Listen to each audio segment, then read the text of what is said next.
Okay, so I'm currently releasing some videos going over the steps that I took to be able to escape the paycheck to paycheck lifestyle.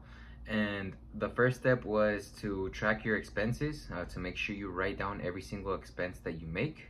The second step was to save 10% of your income. So every time you get paid or any income that comes in from any source whatsoever, just make sure that 10% of that is being saved in a bank account that you're not going to absolutely touch for any reason at all.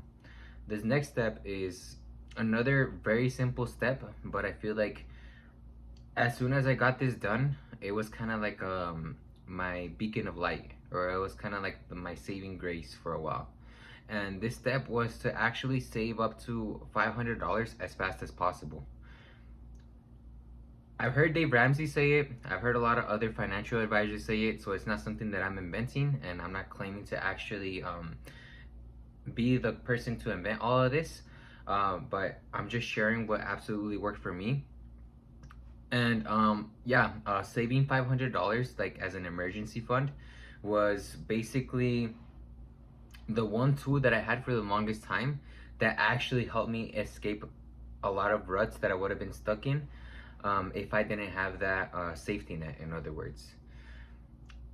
I remember at the time I was actually having some car troubles. I was actually, I had some medical issues, and there were just a lot of problems that kept on resurfacing. So I was fortunate enough to actually have this in place and have those $500 to actually cushion the blow. So $500, it doesn't really sound like a lot, but once an emergency or an accident happens, it's really the difference between either making it to the next paycheck or actually just going broke for a couple of weeks. And I've had a lot of friends that have actually gone through this over and over again, and they haven't learned that lesson themselves. So I'm kind of hoping that if you hear this, you actually take some action and try to save up as much money as you can. It doesn't matter how you get it. You can either get it through selling some of the stuff that you don't necessarily use anymore. You can take a second job temporarily and just make sure that everything that you earn from that job goes into that emergency fund. But having that in place, having those $500 is gonna be the one thing that is gonna save you from a lot of headaches down the line.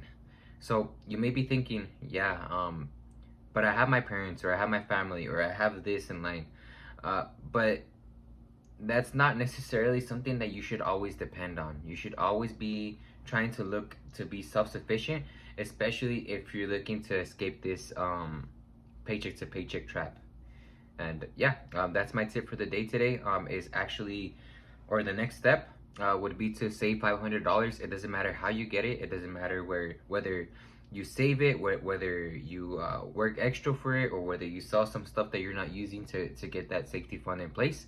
But just make sure that you actually do get that fund as soon as possible.